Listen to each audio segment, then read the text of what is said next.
প্রিয় শিক্ষার্থীবৃন্দ, তোমরা নিশ্চয়ই সরকার কর্তৃক নির্ধারিত যে এই হঠাৎ করে ওমিক্রনের বন্ধ সম্পর্কে তোমরা জানতে পেরেছ। সেজন্য তোমাদের ক্লাসে কার্যক্রমটা অনুপস্থিতি রেখেই আমরা অনলাইনের মাধ্যমে তোমাদের ক্লাস নিচ্ছি এবং আশা করি আমার ক্লাসটা মনোযোগের সাথে বারবার তোমরা ইউটিউব থেকে দেখবা। আমি তোমাদেরকে আজকে বাংলা এসএসসি পরীক্ষার্থী 2022-এর শিক্ষার্থীদের তোমাদের উদ্দেশ্যে আজকে আমি একটি ক্লাস নিব। সেটা ক্লাসটা হচ্ছে শব্দের শ্রেণীবিভাগ। শব্দের শ্রেণীবিভাগ, আবার বলছি শব্দের শ্রেণীবিভাগ। হয়তো এটার সাথে তোমরা অনেকটাই পরিচিত নও, কেন আগে ব্যাকরণের একটি পদ্ধতি ভিন্ন ধরনের ছিল, আর এখানে একটু আধুনিকায়ন করা হয়েছে। সেই আধুনিকায়নের কারণে এই শব্দের শ্রেণী বিভাগকে 3টি ভাগে ভাগ করা হয়েছে। একটি হলো উৎস বিবেচনা করে, উৎস বিবেচনা শব্দগুলো কোথা থেকে উৎপত্তি হয়েছে, উৎস কোথায়, এর আদি উৎস কোথায়, যে বাংলা ভাষায় যে শব্দগুলো আমরা ব্যবহার করি, বাংলা ভাষায় যে শব্দগুলো ব্যবহার করি সেগুলো কোথায় উৎস, এগুলো কোথা থেকে আসছে, কিভাবে আসছে, সেটার ব্যাপারে উৎস বিবেচনা করে। আর গঠন বিবেচনা করে, এটা আরেকটা হলো গঠন বিবেচনা, কিভাবে শব্দটি গঠিত হলো, কোন প্রক্রিয়া গঠিত হলো সে বিবেচনা করে একটি।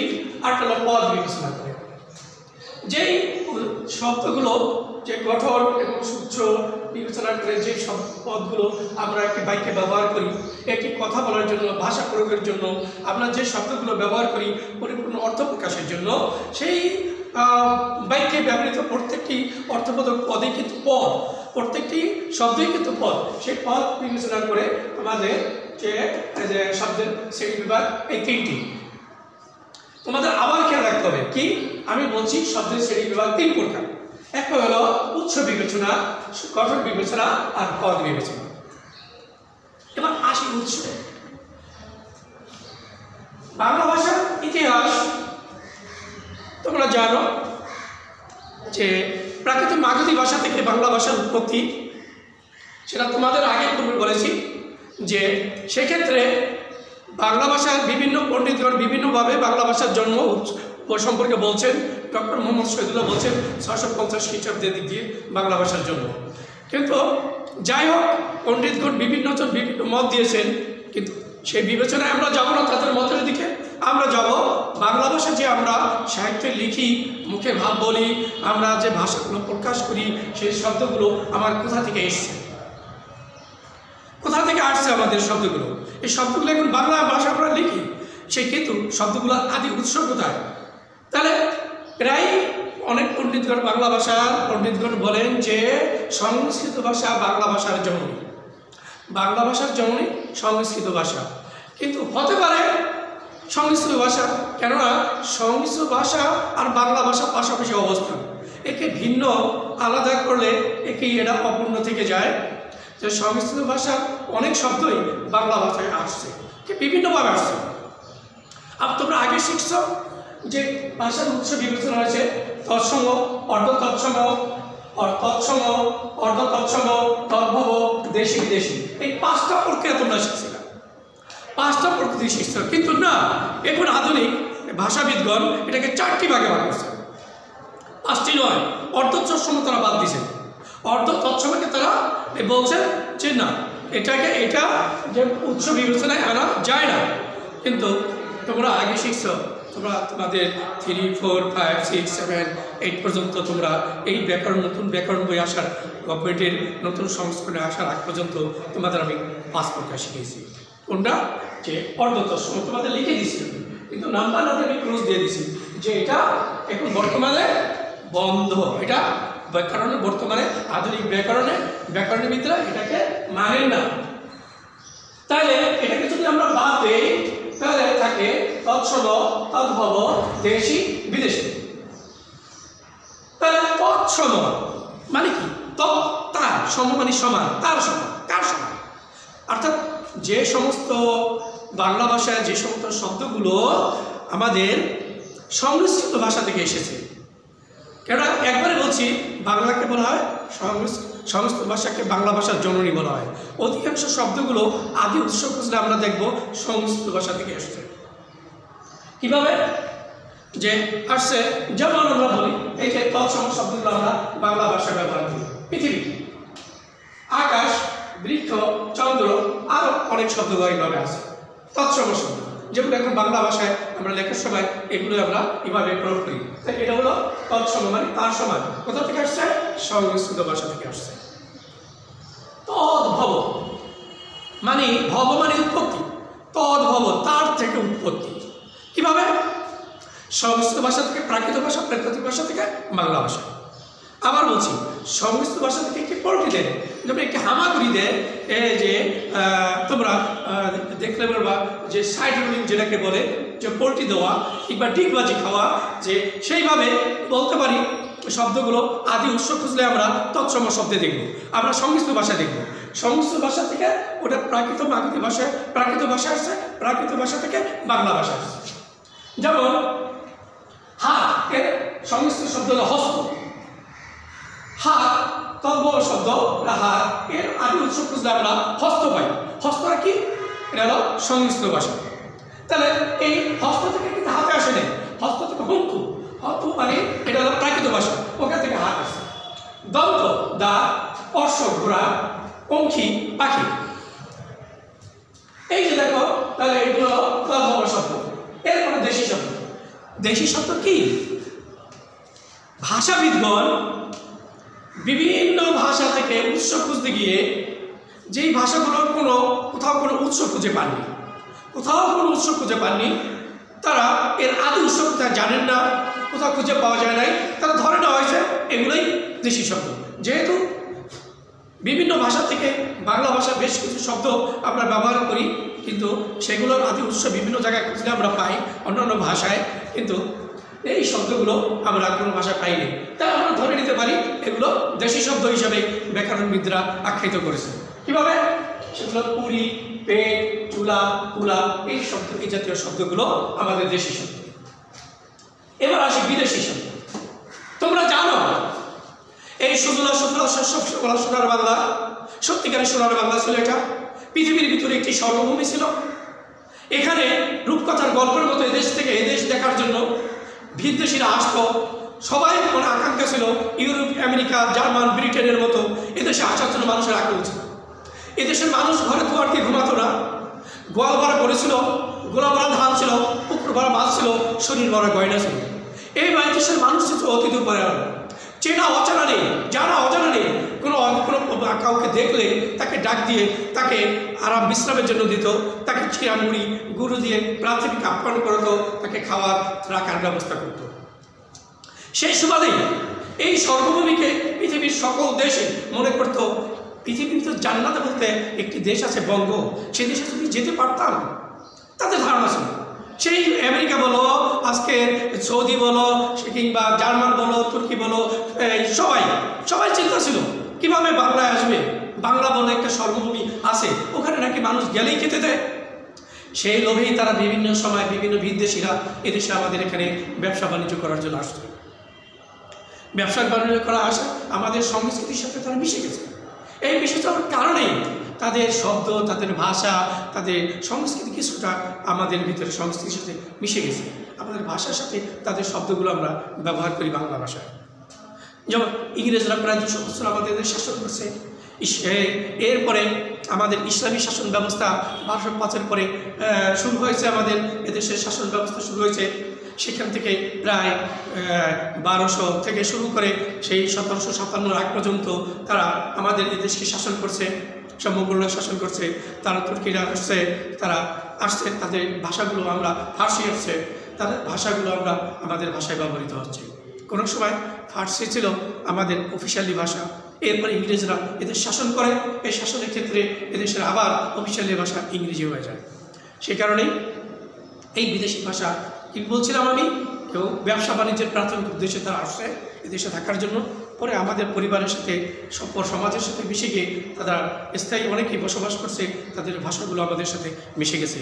এই কারণে সেই ভাষাগুলো যেগুলো আমরা বাংলা ভাষা ব্যবহার করি সেগুলি আমরা বিদেশি ভাষা হিসাবে আখ্যায়িত করি।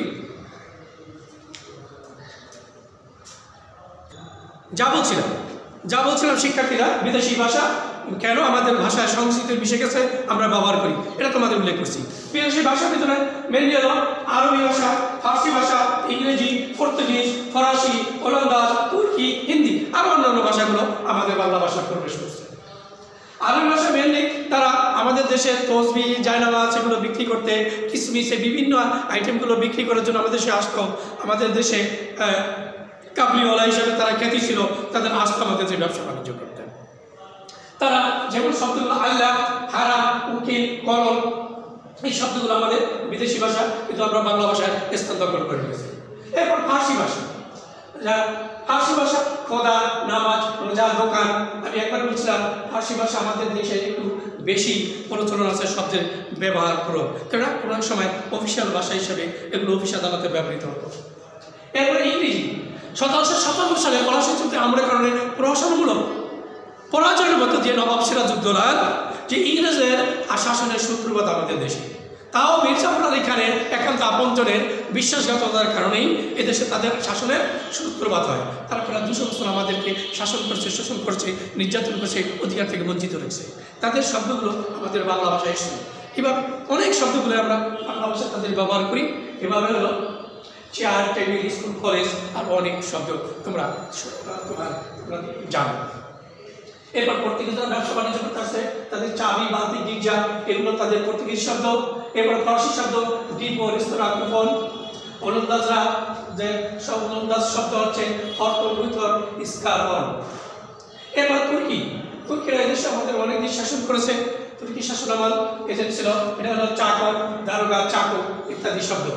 হিন্দি গুরুত্বপূর্ণ একটি শব্দ, সংস্কৃত ভাষা আর হিন্দি কিন্তু এক নয়। মনে রাখবে, সংস্কৃত ভাষা হিন্দি ভাষা এক নয়, আর বাংলা ভাষা এক নয়। আমরা কিন্তু একেবারে এলোমেলো করে ফেলি। আমরা কিন্তু ভাষা বিভক্তির ক্ষেত্রে আমরা অনেকটাই আমরা নিজেরা ভুল করে বসি, যে সংস্কৃত ভাষা, হিন্দি ভাষা, বাংলা ভাষা, অনেক সংস্কৃত ভাষা কিন্তু শব্দ কিন্তু সংস্কৃত শব্দ হিন্দিতে স্থান পেয়েছে, কিন্তু হিন্দি ভাষা কিন্তু সংস্কৃত স্থান পায়নি। সংস্কৃত ভাষা সংস্কৃত, হিন্দি, বাংলা আমরা কিছু শব্দ হিন্দি ভাষা ব্যবহার করি, যেমন পানি, ধলাই, সমঝোতা, এই জাতীয় শব্দগুলো আমাদের হিন্দি শব্দ বাংলা ভাষায় ব্যবহার করি। তাহলে তোমরা উৎস বিবেচনার প্রাথমিক অবস্থা বুঝলে উৎস বিবেচনার শব্দ কত প্রকার আর অর্ধতৎসম কেন আমি ক্রস দিয়েছি। অর্ধতৎসম হলো তৎসম শব্দ থেকে উৎপত্তি, কিছুটা পরিবর্তন হয়, আংশিক পরিবর্তনে যে শব্দগুলো আসতো, যেমন চন্দ্র থেকে চন্দ্র, হস্ত থেকে হস্ত, এই যে শব্দগুলো আসতো, এটাকে এই জন্যই আমাকে অর্ধতৎসমটা আমাদের ভাষায় বাদ দিয়েছে। এরপরে গঠন বিবেচনা, শব্দগুলো যখন গঠন করি আমরা সাজাই, তখন সেই বিবেচনা করলে আমাদের শব্দগুলো দুটি পর্যায়ে ভাগ করা যায়। একটি হলো গঠন বিবেচনা শব্দ, মৌলিক শব্দ, সাধিত শব্দ। মৌলিক শব্দ কি এটা তোমরা আগে জানো। মৌলিক শব্দ কি জিনিস? মৌলিক শব্দ হলো কি এটা জানো আর দেখো। যে শব্দগুলো বিশ্লেষণ করে অর্থপূর্ণ কোনো অংশ থাকে না, সেগুলোকে মৌলিক শব্দ বলে। যেমন গাছ, পাখি, ফুল, হাত, গোলাপ।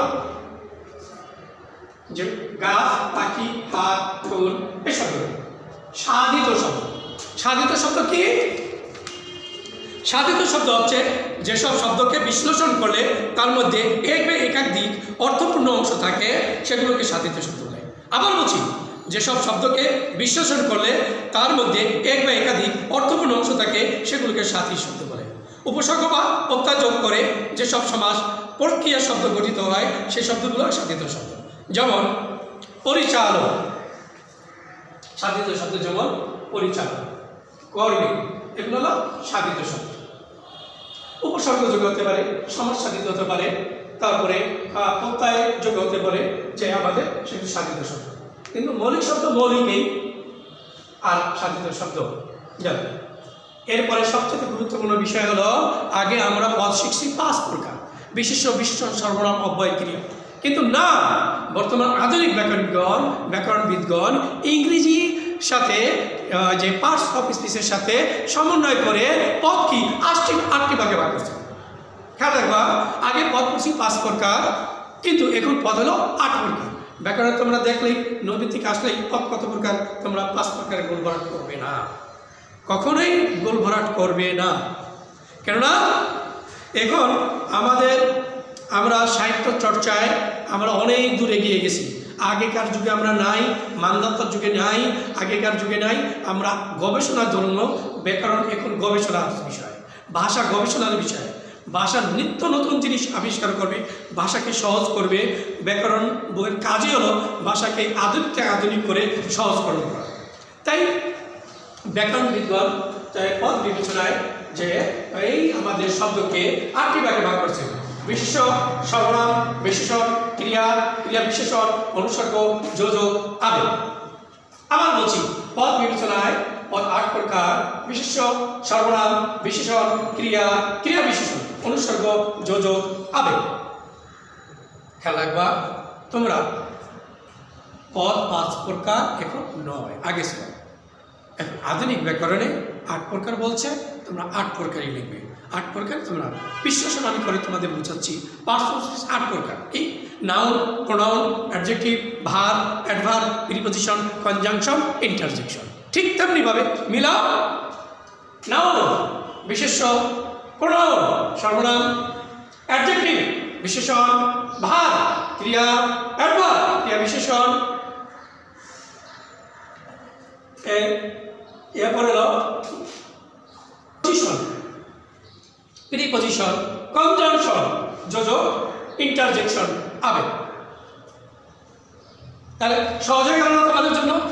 ইংরেজি জানা সহজ উপায় হচ্ছে বাংলা ব্যাকরণের সাথে মিলিয়ে রেখে তোমরা যদি শিখতে পারো তোমাদের জন্য আরো সহজ হবে। নাউন, যাকে আমি বিশেষ্য বলছি, বিশেষ্যকে নাউন বলে। নাউন কি, বিশেষ্য কি? নাউন বলছো, তোমরা বলছো এই noun is the name of everything. কোনো কিছু নামকে বিশেষ্য বলে। তোমাদের ইংরেজি সংখ্যার সাথে মিলিয়ে বলো কোনো কিছু নাম কি, তোমার দৃষ্টিতে যা দেখো সব বিশেষ্য, যার নাম আছে সেটাই বিশেষ্য। তাহলে সকল নামগুলোই বিশেষ্য পদ, সেটা যেই ধরনের হোক বিশেষ্য পদ। সেটা তোমরা একটু সতর্কভাবে দেখবা। তোমরা যদি একটু ভাবো, একটু চোখ বুঝে চিন্তা করো, আমার দৃষ্টিতে যা দেখি সবই বিশেষ্য। এখন নাম হতে পারে কীভাবে? রহিম, করিম, সালাম, বরকত, গাছপালা, আকাশ, পাতাল সবই বিশেষ্য পদ। চেয়ার, টেবিল, আমার হাতে যেটা, এটাও একটা বিশেষ্য পদ। অত বিশেষের প্রক্রিয়া আছে, পদ আছে, ধরন আছে, সেটা তোমরা অন্য ক্লাসে তোমাদের শেখাবো। এবার আসি সর্বনাম। আগে বিশেষ্য বিশেষণ শিখছি না, পার্থবিশের সাথে মিল রেখে আমরা এখন এই আমি সাজিয়েছি সর্বনাম, যাকে আমরা বলি প্রোনাউন। প্রোনাউন কি বলছে? নাউনের পরিবর্তে যে ওয়ার্ড ব্যবহৃত হয় তাকে প্রোনাউন বলি। ঠিক তেমনি বিশেষ্যের পরিবর্তে যে পদ ব্যবহৃত হয়, বিশেষ্যের পরিবর্তে যে পদ ব্যবহৃত হয় তার নামে সর্বনাম। এখন কি বিশেষ্য কি? বলো রহিম, রহিমের পড়তে বলছি সে দূরে বলতে পারি। এই করিম, করিমের পড়তে তুমি বলতে পারি। আমার একটি নাম আছে আব্দুর রহমান, তাহলে আমার নাম আমি বলতে পারি। তাহলে এই যে নামের পরিবর্তে যে ব্যবহার করা হলো, আমি, তুমি, সে, ইহা, এটা, এই যে এটা একটা কলম, যে এটার পরিবর্তে এটা বললাম, যে যেই নাম, এগুলি হলো আমাদের সর্বনাম পদ।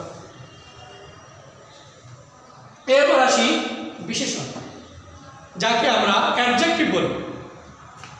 অ্যাডজেক্টিভ কি? বিশেষ্য সর্বনাম পদের দোষ, গুণ, অবস্থা, সংখ্যা, পরিমাণ যে পদ দ্বারা প্রকাশ করা হয়। আবার বলছি, বিশেষ্য সর্বনাম পদের দোষ, গুণ, অবস্থা, পরিমাণ, আকার, আয়তন সম্পর্কে যে ধারণা দেওয়া হয়, যে বলা হয়, সেটাই হলো আমাদের বিশেষণ। কি? খুব যত্ন সাবধানে তোমরা শিখবা বিশেষণটা কি জিনিস। যেমন বলি, তোমাদের খুব সতর্কভাবে তোমাদের যদি আমি বলি, বিশেষণ যদি বলা হয় নীল আকাশ, নীল আকাশটা কোন ধরনের? নীল। এখানে নীলটা হচ্ছে আমাদের সর্বনাম। আর যদি বলে ফুলটি নীল রঙের, এখানে কিন্তু নীলটা বিশেষ্য নয়, এখানে কিন্তু এই নীল নীল রঙের, এখানে খেয়াল রাখতে হবে এটা দুই ধরনের। আমাদের অবশ্যই তোমাদের বুঝতে হবে, আমরা তো বলি নীল আকাশ লাল ফিতা, যদি আমরা বলি এখানে নীল এবং লাল হচ্ছে আমাদের বিশেষণ পদ। আর যদি বলি ফুলটি লাল ফুলটি নীল, এই নীল আর লাল এটা বিশেষণ নয়, এটা হবে বিশেষ্য, এটা হবে বিশেষ্য। এরপর আসি আমরা ক্রিয়া। বিশেষণ পরে ক্রিয়া আসি। ক্রিয়া কি? ক্রিয়া মানে কাজ। আমরা কোনো না কোনো কিছুর উপর ভিত্তি করে সময় নিষ্পন্ন করি। আমি এখন তোমাদের একটি ক্লাস করাচ্ছি, শেখাচ্ছি অনলাইনের মাধ্যমে, শেখানো তোমরা মনোযোগ করে শুনছো, কিংবা কেউ খাতা বের করে এই আমার টপিক অথবা এটার কিছু এই পয়েন্টগুলো লিখছো, কিংবা কেউ আমার এই টপিকটা অন্য কোনো লাইনে নিয়ে ভিডিও করে রাখছো। এই যে সময়টা অতিবাহিত তুমি করতেছো, যার মাধ্যমে এই সময় অতিবাহিত যে ওটি হলো ক্রিয়া। ক্রিয়া মানে কাজ। তুমি আর ওই ভাত খায়, এখন সে কাজটা কিসের মাধ্যমে করে? খাওয়ার মাধ্যমে সম্পন্ন করছে। এই খাওয়াটা তার ক্রিয়া। আমি শেখাচ্ছি, আমি সময়টা কীভাবে পাস করছি শেখানোর মাধ্যমে, শেখানোটা ক্রিয়া। তাহলে হলো কর্তা যেই কর্মের মাধ্যমে, যে কাজটার মাধ্যমে সময় নিষ্পন্ন করে, সেই সময়টাই সেই কাজটাই হচ্ছে তার ক্রিয়া। যেমন রহিম ভাত খায়, খাওয়াটা ক্রিয়া। আমি বই পড়ি, পড়াটা ক্রিয়া। সে হাঁটাটা তার ক্রিয়া। এবার আসি আমরা ক্রিয়া বিশেষণ। ক্রিয়া বিশেষণ কি? ক্রিয়া সম্পর্কে বিশেষায়ন যেটা আলোচনা করে, ক্রিয়ার রূপ প্রকাশ করে, ক্রিয়ার ধরন প্রকাশ করে, ক্রিয়ার আকৃতি প্রকাশ করে, সেটা হলো ক্রিয়া বিশেষণ। সে দ্রুত হাঁটে। কেমনে হাঁটে? কোন প্রক্রিয়া হাঁটে? দ্রুত। এই দ্রুতটা হলো ক্রিয়া বিশেষণ। তারপরে সে আস্তে আস্তে কথা বলে। কিভাবে কথা বলে? আস্তে আস্তে কথা বলে, আস্তে আস্তে। এই আস্তে আস্তে সে খুব ধীরে হাঁটে। সে কীভাবে হাঁটে? সে খুব ধীরে হাঁটে। এই খুব শব্দটা ব্যবহার করছি, এটা হলো আমাদের ক্রিয়া বিশেষণ। তাহলে এবার আসি আমরা তোমাদের, যেহেতু সময় কমের জন্য আমরা যে তোমাদের ক্লাস নিতে ছোটা হচ্ছে, আমার অল্প সময় নিচ্ছি। তারপর লোকটি ধীরে ধীরে হাঁটে। এখানে ধীরে শব্দটা হলো তার ক্রিয়া বিশেষণ। এবার আসবো আমরা তোমাদের অনুসর্গ নিয়ে। অনুসর্গ হচ্ছে যে শব্দ কোনো শব্দের পরে বসে শব্দটিকে বাক্যের সাথে সম্পর্কিত করে, সে শব্দটিকে অনুসর্গ বলে। প্রিপজিশন, যাকে প্রিপজিশন কি? প্রি মানে পূর্বে, পজিশন মানে অবস্থান, পূর্বে অবস্থান।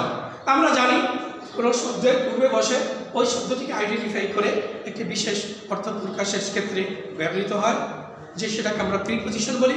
ঠিক তেমনিভাবে অনুসর্গটাও তাই। কি? কোনো শব্দের পরে বসে বাক্যের সঙ্গে সম্পর্কিত করে দেয়। যেমন সে কাজ ছাড়া কিছুই বোঝে না। দেখো, সে কিছুই বোঝে না, সে কাজ ছাড়া কিছুই বোঝে না। এখন সারা শব্দটা ধরলাম, সে কাজ ছাড়া বাদ দিলে কিছুই বোঝে না, সে কিছুই বোঝে না। এটা যদি মাঝখানে একটি সারা বসিয়ে দিই, সে কাজ সারা শব্দটা, তাহলে এই সম্পূর্ণ অর্থটা কিন্তু ভিন্ন হয়ে যায়। সম্পূর্ণ অর্থটা ভিন্ন করে বিশেষ অর্থ কিন্তু প্রকাশ করছে। তো এই জাতীয় শব্দগুলো হচ্ছে আমাদের হলো অনুসর্গ। এগুলো হলো অনুসর্গ। সে কাজ ছাড়া কিছুই বোঝে না। যেমন তুমি কোন পর্যন্ত পড়েছো? তুমি কোন পর্যন্ত পড়েছো? এখানে যদি বলে পর্যন্ত বাদ দেই, তুমি কোন পড়েছো, অর্থটা কিন্তু হয় না। আর কোন পর্যন্ত একটা নির্দিষ্ট একটা শ্রেণী, একটা পর্যায়, একটা বিশেষ অর্থ বোঝায়। তাই এগুলো হলো যেমন, তাহলে আমরা বলি, তাহলে অনুসর্গ হচ্ছে অপেক্ষা, অবধি, অভিমুখে আগে উপরে করে কর্তৃ কাছে কারণে সারা জন্য তবে থেকে দারুণ দ্বারা এই জাতীয় শব্দগুলো আমাদের হলো অনুসর্গ। অনুসর্গ কিন্তু দুই ভাগে ভাগ করছে, সাধারণ অনুসর্গ, ক্রিয়াজাত অনুসর্গ। এগুলো আমি পরে বিশ্লেষণ করব তোমাদের এগুলো নিয়ে। এরপর আসি আমরা যোজক। যোজক হচ্ছে আমাদের পদ বা বর্গ বা বাক্যকে যেসব শব্দ যুক্ত করে তাকে যোজক বলে, যাকে আমরা কনজাংশন বলি। কনজাংশন যেমন যোজক, কোনো শব্দকে যুক্ত করার জন্য যে ওয়ার্ডগুলো, দুটো ওয়ার্ড, দুটো পদ, দুটো বাক্যকে আমরা যুক্ত করে যে আমরা একটি বাক্য গঠন করার ক্ষেত্রে প্রয়োজন হয়, আমরা একটা পরিপূর্ণ অর্থ প্রকাশের ক্ষেত্রে ব্যবহার করি, সেগুলো হলো আমাদের যোজক, যাকে আমরা কনজাংশন, যেমন অ্যান্ড, অর, এই যে শব্দগুলো আমরা ব্যবহার করি এগুলো হলো যোজক। যেমন এই জন্য আমরা বলবো যোজক হচ্ছে আমাদের যে এবং ও আর, যেহেতু অতএব কারণবশত সুতরাং নতুবা তথাপি তথাপি ও আর, এবং এগুলো হচ্ছে আমাদের যোজক। এবার আছে আবেগ, যাকে আমরা ইন্টারজেকশন বলি। ইন্টারজেকশন হর্ষ, বিষাদ, দুঃখ এইগুলো বর্ণনা করতে হঠাৎ করে আমরা আবেগ প্রকাশ করি, আমরা দুঃখ প্রকাশ করি, অনুভূতি প্রকাশ করি। এই যে প্রকাশ করতে যে পদগুলো আমরা ব্যবহার করি সেগুলো হলো আমাদের আবেগ, যাকে আমরা ইন্টারজেকশন বলি। যদি আমরা বলি ইংলিশে hurray, we have won the game, alas he was unsuccess, alas his father was died। এই যে শব্দগুলো বললাম, এই যে হুররে, alas, এই জাতীয় শব্দ যখন ইন্টারজেকশন, ঠিক তেমনিভাবে আমাদের হায়, ছেলেটি পড়ে গেছে, হায় শব্দ বললাম, এই হায়টা হচ্ছে আমাদের হলো আবেগ। আহারে, সে পরিপূর্ণ নিঃশেষ হয়ে গেছে, এই আহারে বললাম যে সাবাস বাংলাদেশ জিতেছে, এই যে আনন্দ অনুভূতি প্রকাশ করলাম, সাবাস বললাম, এটা হলো আমাদের আবেগ প্রকাশ করছি, এটা হলো আবেগ, যাকে আমরা ইন্টারজেকশন বলি। তাহলে আমি তোমাদের বলতে চাই যে শব্দের শ্রেণী বিভাগ নিয়ে আমি যে ছোট্ট একটু আলোচনা করলাম আমার ক্ষুদ্র জ্ঞান থেকে, আশা করি তোমরা এ থেকে শিখবে। নিয়মিত অনলাইনে ক্লাসগুলো দেখবে এবং ভিডিওগুলো তোমরা প্রয়োজন বোধে সেভ করে রাখবে, বারবার দেখবে। আশা করি তোমাদের বই লাগবে না। আমার ক্লাসগুলো অনুসরণ করলে এরপরে যদি সামান্যতম বইয়ের সাথে একটু মিলিয়ে একবার দেখো, আশা করি তোমরা অনেক লাভবান হবে। আমাদের চিন্তা চেতনা, আমাদের ইচ্ছা আকাঙ্ক্ষা থাকবে কীভাবে তোমাদের ভালো থেকে ভালো, উত্তম থেকে আরও উত্তম ফলাফল তোমরা অর্জন করতে পারো। সেই প্রত্যাশা নিয়ে আমরা ক্লাস নেব। ভালো থাকো, সুন্দর থাকো, সুস্থ থাকো। আল্লাহ হাফেজ।